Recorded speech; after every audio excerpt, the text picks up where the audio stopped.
Welcome to MSP lecture series on main group chemistry. In fact, this is my 47th lecture in the series. Today I am going to start the chemistry of group 16 elements.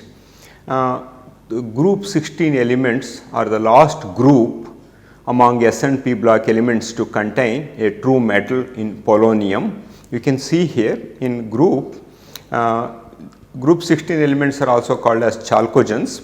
We have oxygen, sulfur, selenium, tellurium and polonium. General trends are similar to other group elements. Oxygen and sulfur are true non-metals, whereas selenium and tellurium are semiconductors and polonium is a true metal. Rings, chains and catenation is an important aspect of sulfur chemistry, also to an extent in case of selenium and tellurium, but not oxygen. The group oxidation state is +6. For oxygen it is only -2 and +2 only when it reacts with fluorine. Higher oxidation states are increasingly oxidizing on going from selenium to tellurium to polonium because of inert pair effect. Lower oxidation states are stabilized going down the group. As I said, it is essentially because of the inert pair effect. Let us look into the discoverers of these chalcogens. Of course, oxygen was identified and discovered by both Scheele and Joseph Priestley in 1773-74, and sulfur was discovered in 1777 by Lavoisier, and selenium was discovered in 1817 by two scientists called Gahn and Barisius, and tellurium was discovered in 1782 by Joseph Muller, whereas polonium was discovered in 1898 by Marie Curie, and she isolated polonium from pitchblende while working with radium and other radioactive elements.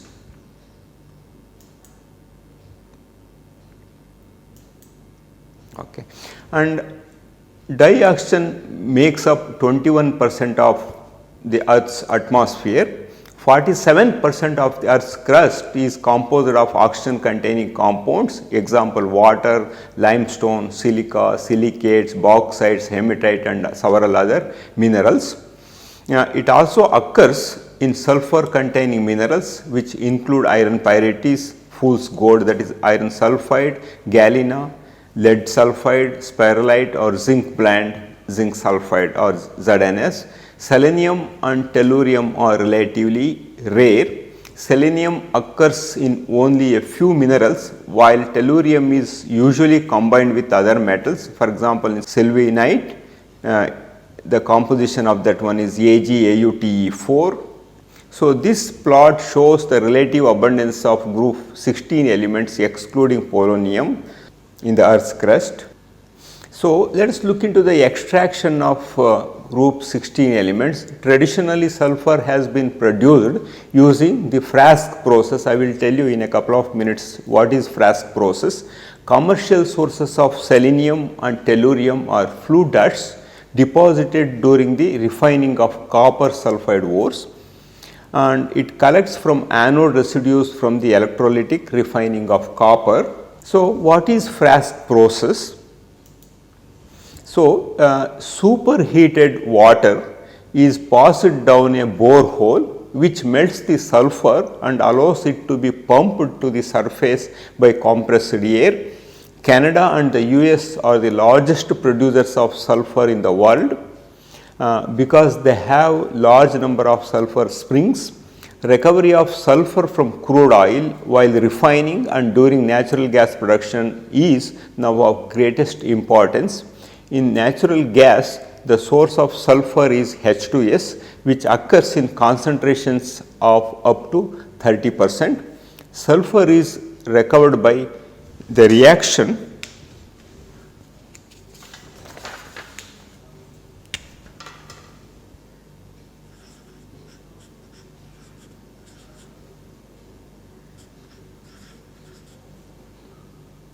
So, using activated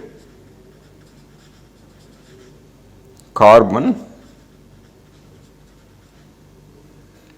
or alumina catalyst.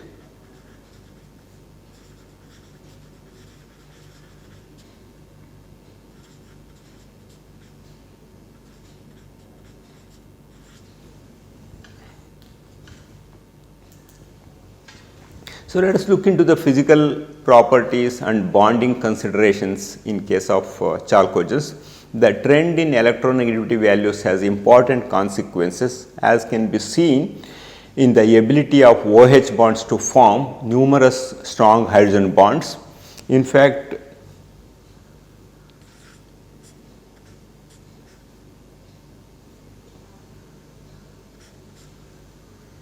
and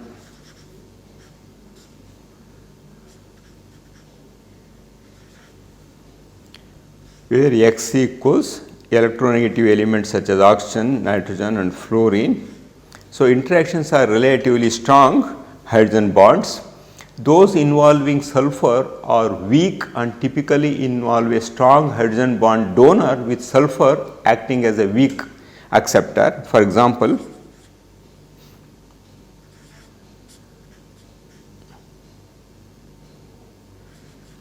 okay.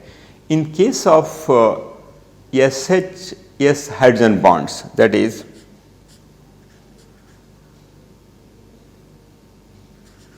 the calculated hydrogen bond enthalpy is approximately 5 kilojoules per mole, okay, which is, so that means this kind of hydrogen bonding is responsible to hold two H2S together, okay, which is very weak compared with what we come across in case of hydrogen and oxygen OH bonds. So, here it is approximately 20 joules per mole, kilojoules per mole. So, this we come across in case of water molecules. Okay. So, this shows why water is a liquid with boiling point 100 degrees centigrade, whereas H2S is a gas. Okay. So, high oxidate oxides often have no sulfide analogues. There are no stable sulfur analogues of CO and NO. For example, we know CO and NO. Similarly, we do not have the compounds like CS in free state and NS. However, CS2 and OCS are known. Okay. So, the highest fluoride of oxygen is OF2, but the later elements form SF6, SCF6 and also tellurium hexafluoride. So, that means basically with fluorine we have OF2, whereas in case of sulfur SF6 is known, and also in case of selenium SCF6 is known, and also in case of tellurium with sulfur, selenium and tellurium in +6 oxidation state. Okay. The coordination numbers above 4 for sulfur, selenium and tellurium can be achieved using a valence set of NS and NP orbitals.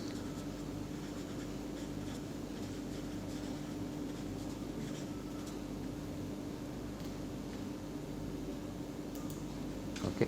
So, dioxygen is obtained industrially by the liquefaction and fractional distillation of air and is stored and transported as a liquid. So, convenient laboratory preparation of oxygen or the electrolysis of aqueous alkali using nickel electrodes and decomposition of hydrogen peroxide.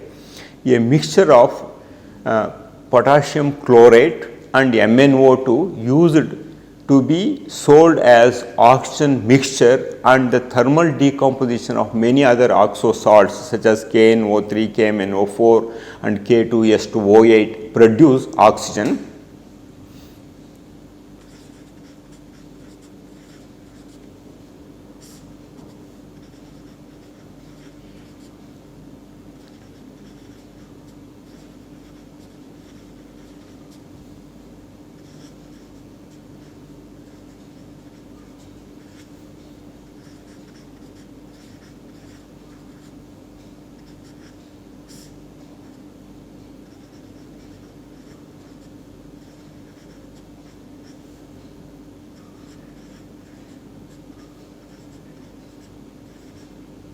Okay, so these are some of the important methods of preparation of oxygen. So dioxygen is a colorless gas but condenses to a pale blue liquid or solid at very low temperature, and it is paramagnetic in nature due to the presence of two unpaired electrons.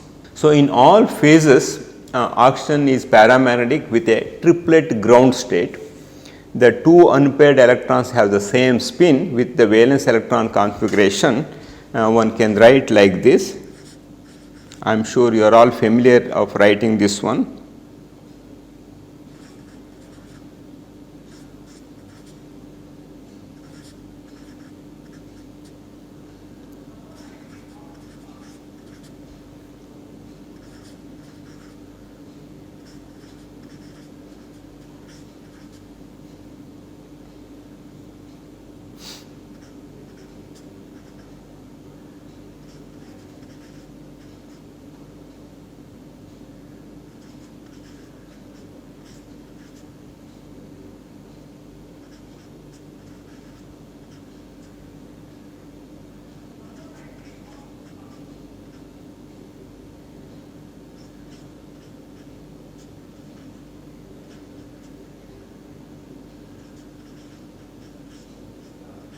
Okay, so this indicates the paramagnetic nature of dioxygen. So in this state, O2 is a very powerful oxidizing agent. However, a singlet state oxygen, that is, so this is singlet state. Here both the electrons are paired. So we have a situation like this. It comes up to here, it is essentially same if I write. So only in this case what basically happens is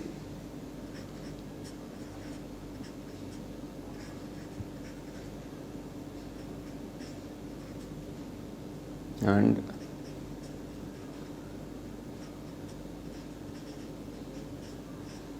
okay, so here both are paired. This is called singlet oxygen.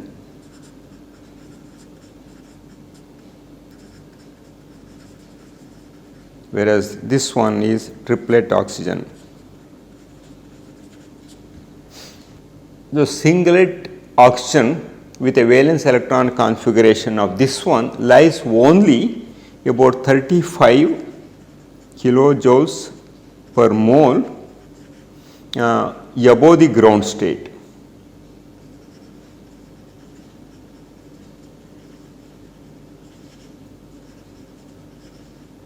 Okay, so this indicates this excited state can be generated photochemically by irradiation of O2 in the presence of an organic dye as sensitizer, or non-photochemically by reaction involving H2O2 plus NaOCl. It generates singlet oxygen plus NaCl plus H2O. Okay, so this is one of the method of preparation of singlet oxygen. So another important compound of oxygen is ozone.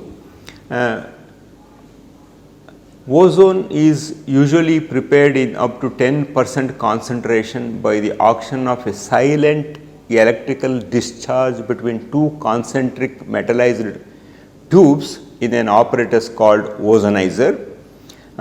You can find this instrument in any organic textbook because many of these compounds are used in ozonolysis, and many ozonolysis reactions involve this ozonizer apparatus. The action of UV radiation on oxygen or heating oxygen about 2750 Kelvin followed by rapid quenching also produces ozone. In each of these processes, oxygen atoms are produced and combine with oxygen molecules to form ozone. Pure ozone can be separated from reaction mixture by fractional liquefaction. The liquid is blue and boils at 163 Kelvin to give a blue gas with a characteristic electric smell. and molecules of O3 are essentially bent. So, this is how ozone structure looks like.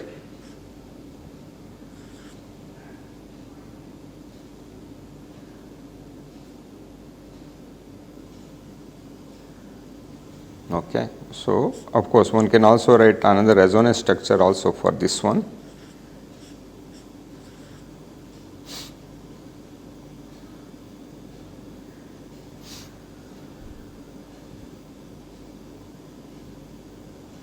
Okay.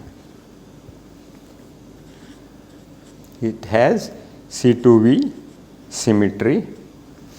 Okay. Ozone absorbs strongly in the UV region. Its presence in the upper atmosphere of the earth is essential in protecting the planet's surface from overexposure to UV radiation coming from sun. Ozone is highly endothermic. The pure liquid is dangerously explosive and the gas is very powerful oxidizing agent.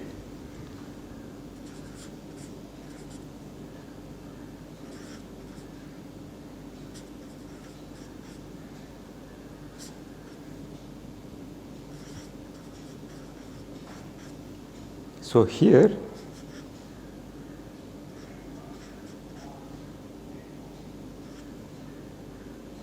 that is O3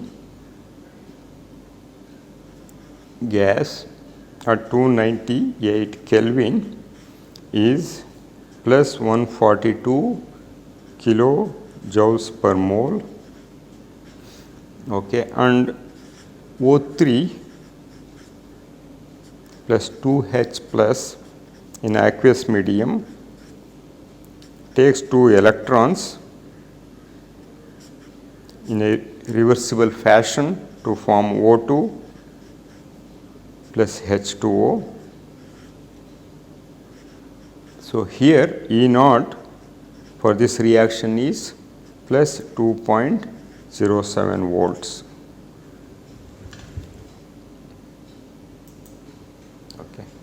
So, ozone forms ozonides with group 1 and 2 elements. They are prepared by passing gaseous ozone over the powdered hydroxide such as MOH, or if it is alkali metal, MOH twice if it is alkaline earth metal at a temperature below minus 10 degree centigrade. The ozonides are red brown solids that decompose on warming. For example, MO3 is ozonide, it gives MO2 plus half O2. Okay. So, ozonide ion is angular like ozone, but with a slightly larger bond angle.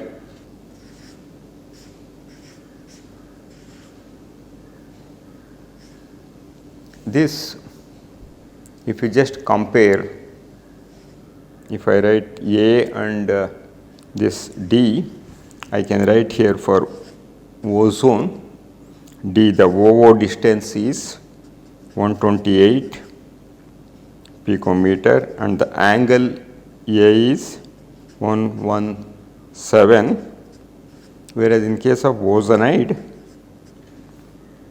this is slightly longer, 129 picometer, and the angle is 120. This shows the difference, very minute difference in the bond parameters of ozone and ozonide. So, potassium ozonide is an unstable red salt which contains the paramagnetic ozonide ion.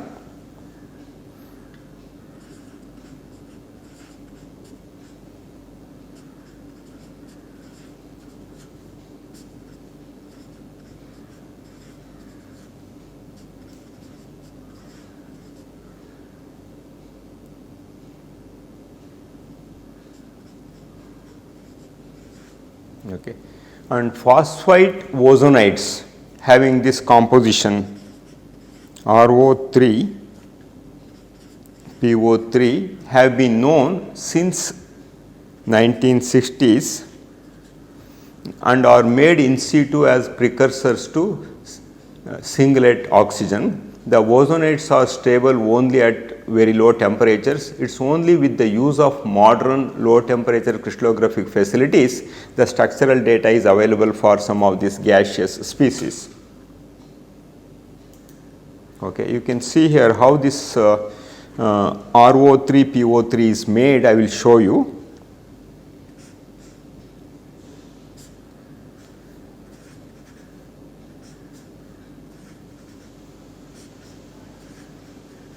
So, when this trihydroxy alcohol is treated with PCl3,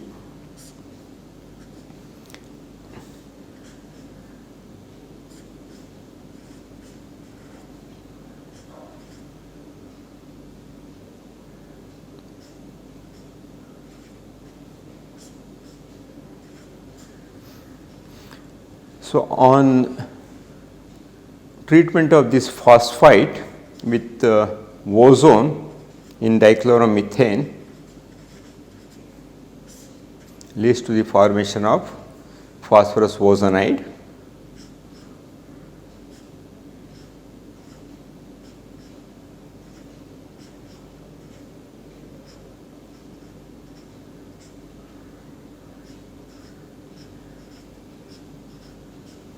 Okay.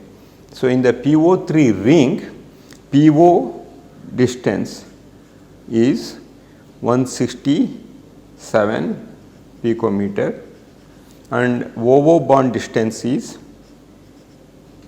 146 picometer. Okay. And of course, ring is close to the planar structure with a dihedral angle of about 7 degrees. This 4-membered PO3 is a more or less a planar molecule and or it has a planar geometry with a dihedral angle of 7 degree. So, O2 on exposure to electric discharge it forms O3. So, extremely reactive and it is a non-linear allotrope. Okay. O3 is a very important component in the stratosphere where it is produced by the reaction of oxygen atoms formed by dissociation of O2 molecules with oxygen molecule that involves the following sequence of reactions. So, O2 gives essentially radicals. So, this radical combines with oxygen to form O3 and of course, O3 on exposure to UV light, okay, it forms O2 plus O. So, this continues and there is a steady formation of ozone in the stratosphere.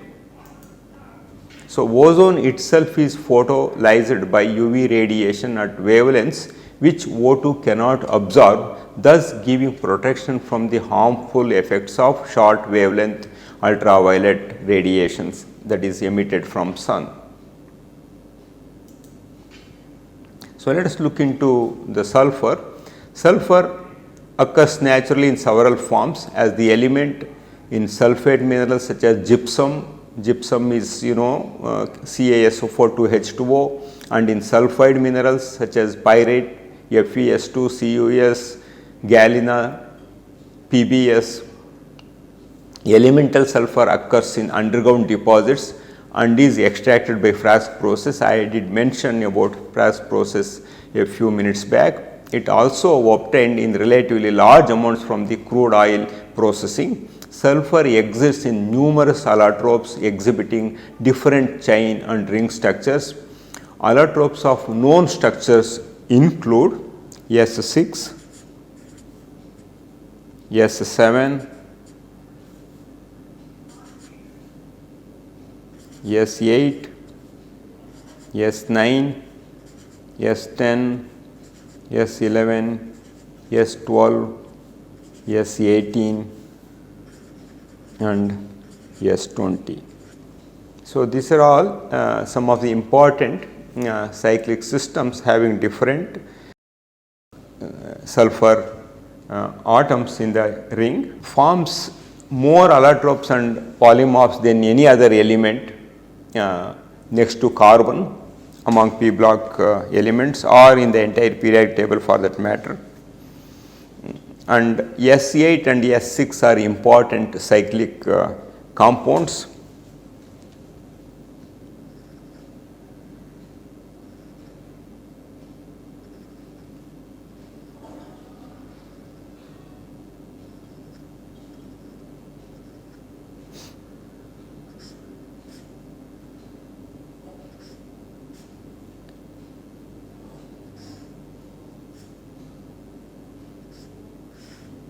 Of course, you can start 1, 2, 3, 4, 5, 6, 7, 8. This is S8. Similarly,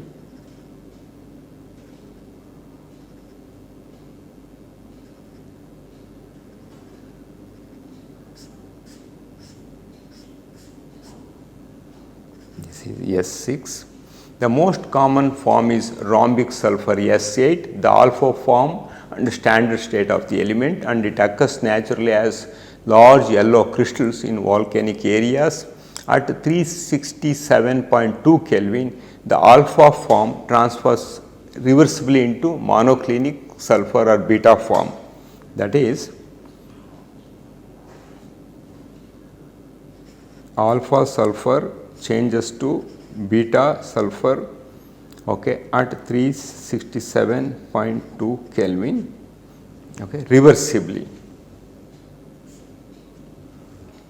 Both alpha and beta forms contain S8 rings. There is also a monoclinic polymorph of S8 rings which has a different packing arrangement in the crystal structure. So, molten sulfur contains numerous ring and chain forms of sulfur of different sizes depending on the conditions. At the melting point, sulfur melting point is 115 degrees centigrade. Sulfur is a yellow, low viscosity liquid comprising mainly S8 rings with traces of other rings ranging in size from S6 to S30.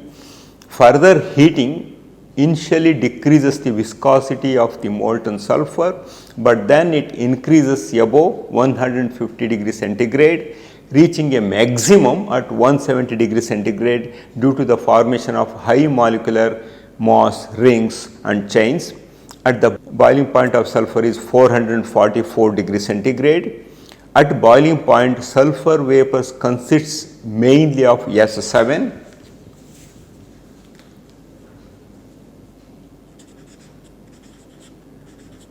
That is 444 degrees centigrade. Sulfur vapor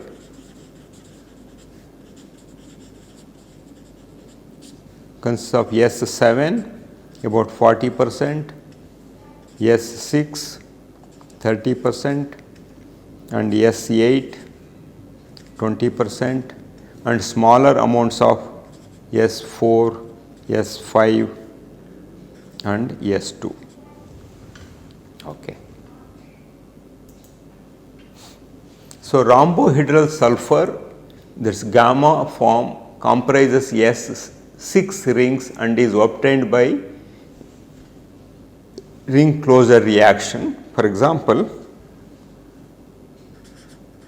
S2 Cl2 on treatment with H2S4 in ether, very dry diethyl ether, form S6 plus 2HCl. Okay.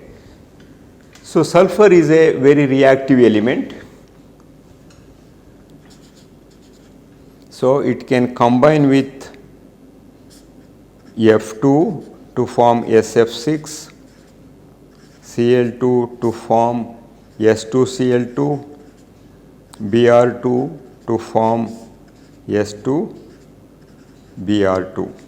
Okay. So, these are some of the important halides of sulfur. Okay. Let me stop here and continue in my next lecture more information about group 16 elements. Until then, have a pleasant reading of main group chemistry. Thank you very much.